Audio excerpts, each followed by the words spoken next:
Hello, ഇന്ന് നമുക്കൊരു Maldives wedding ആണ് കേട്ടോ.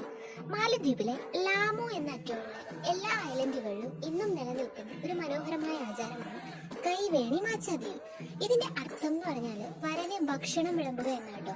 ഇത് ലാമു അറ്റോൾ വിവാഹത്തിന്റെ 4ാമത്തെ ചടങ്ങാണ് കേട്ടോ.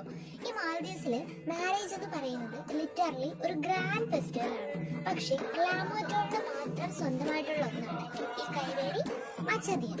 അറ്റോൾ എന്ന് പറഞ്ഞാൽ നമ്മുടെ നാട്ടിലെ സ്റ്റേറ്റ്സ് ഇല്ലേ, തമിഴ്നാട്, കർണാടക, അതുപോലെയാണ് അറ്റോൾ എന്ന് പറയുന്നത് മാലദ്വീപ്സിൽ. ഈ നിക്കാഹൊക്കെ കഴിഞ്ഞതിന് ശേഷം വധുവിനെ വരന്റെ വീട്ടിലേക്ക് കൂട്ടിക്കൊണ്ടു പോകുന്നതിന് ഡാൻസും പാട്ടും ബോഡുബറും ഒക്കെ ആയിട്ട് വരന്റെ ഫാമിലിയും നെയ്ബേഴ്സും റിലേറ്റീവ്സും ഒക്കെ വരികയും വധുവിന്റെ അമ്മ ഉണ്ടാക്കിയ ഭക്ഷണം നൽകി വരനെ സ്വീകരിച്ചതിന് ശേഷം വരന്റെ വീട്ടുകാർ വധുവിനെ നോട്ടുമാലകളും നോട്ട് ബൊക്കകളും ഒക്കെ കൊടുത്ത് സന്തോഷിപ്പിച്ച് വീട്ടിലേക്ക് കൂട്ടിക്കൊണ്ടു പോവുകയും ചെയ്യുന്നു.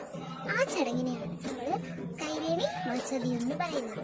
അപ്പോൾ ഓരോ ഐലൻഡുകൾക്കും ഓരോ അറ്റോളുകൾക്കും ഒക്കെ പ്രത്യേകതയുള്ളൊരു സ്ഥലമാണ് കേട്ടോ ഈ മാലദ്വീപ്സ്. അപ്പോൾ മാലദ്വീപ്സിന്റെ കൾച്ചറും അവിടുത്തെ സെലിബ്രേഷൻസും ഫുഡും ഒക്കെ ആയിട്ട് ഞാൻ ഇനിയും വരുന്നതായിരിക്കും. അപ്പോൾ നിങ്ങൾക്ക് വീഡിയോ ഇഷ്ടമാകുകയാണെന്നുണ്ടെങ്കിൽ നിങ്ങൾ ചാനൽ ഒന്ന് സബ്സ്ക്രൈബ് ചെയ്തേക്കണേ. പുതിയ വീഡിയോ ആയിട്ട് വീണ്ടും കാണാം കേട്ടോ.